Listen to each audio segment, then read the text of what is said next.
Moi je regarde plutôt la caméra ou plutôt toi? Tu me tiens à l'expliquer.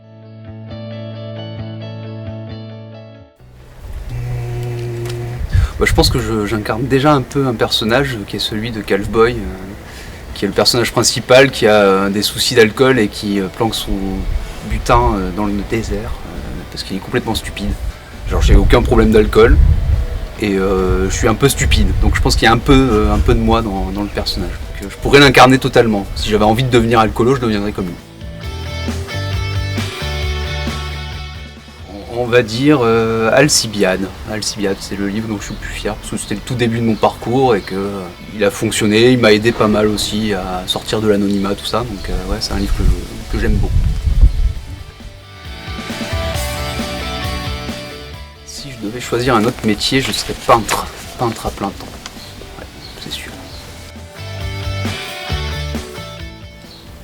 Isaac le Pirate, incontestablement, de Christophe Blain. Un récit fantastique, enfin pas fantastique, mais fantastique pour moi dans la réception du truc. C'est un récit de pirate, mais écrit par un auteur dans les années 90, du coup, Christophe Blain. Et c'était les récits de pirates et tout ça, on n'en voyait plus trop, et certainement pas en bande dessinée. Et lui, c'est le genre d'auteur qui a réussi à tirer des vieux registres, des vieux genres, et en faire une réappropriation très intelligente et qui redonnait un peu de souffle à des genres un peu ringards, quoi. Et du coup aujourd'hui on les voit à fond, tous ces registres-là, la SF, en BD, ouais, c'est reparti à mort grâce à ce genre d'auteur qui était très très fort pour ça. Donc ouais. Idem. Christophe Blain.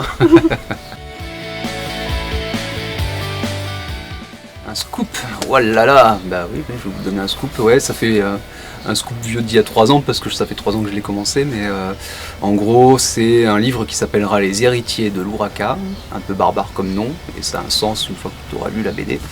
Et en gros c'est un récit de pirate, voilà, je suis pas très original, je vais me parler d'un récit de pirate qui m'a marqué à mort, et je vais faire un récit de pirate.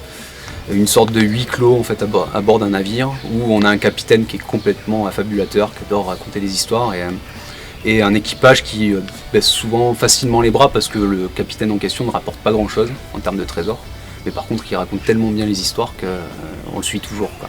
Et là ils vivent une grande aventure et un gros récit de 230 pages, c'est pour ça que ça fait un moment que je travaille dessus. Et ça sera chez un très gros éditeur, donc, je sais pas si je vous le dis ou pas. Comme vous voulez. Je peux le dire, c'est signé, tout ça va se faire, c'est chez le Lombard. Ouais. Voilà, le scoop.